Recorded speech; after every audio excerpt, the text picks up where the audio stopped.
Daxson, eu vejo você um cara emocionado por esse momento que você tá vivendo aí com o time do Guarani. Sim, cara, porque só Deus e minha família sabe o que eu venho passando em momento de futebol, como eu falei.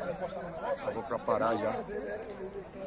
E Deus primeiramente me deu a oportunidade. E o presidente do Guarani ligou para mim para me voltar a jogar, cara. E não pensei duas vezes. Sempre vinha pedindo a Deus, mesmo no momento pensando em parar, eu vinha orando sempre e pedindo a Deus para me dar sabedoria.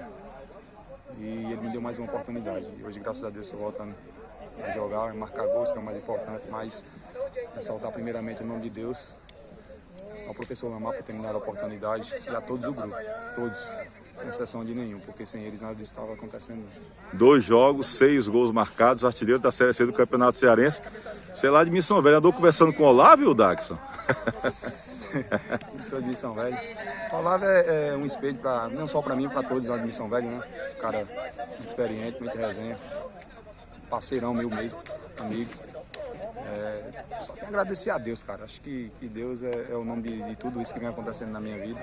E meus companheiros, como sempre, ressaltam. Sem eles, nada disso estava acontecendo. Mais firme do que nunca em busca do acesso do Leão. Sim, a gente está em busca, cara. A gente não conseguiu nada. Conseguiu um grande feito, mas sabe que a gente não conseguiu nada. O mais importante é a classificação e o acesso do time para a segunda divisão. E a gente vai em busca, em nome do Senhor Jesus Cristo.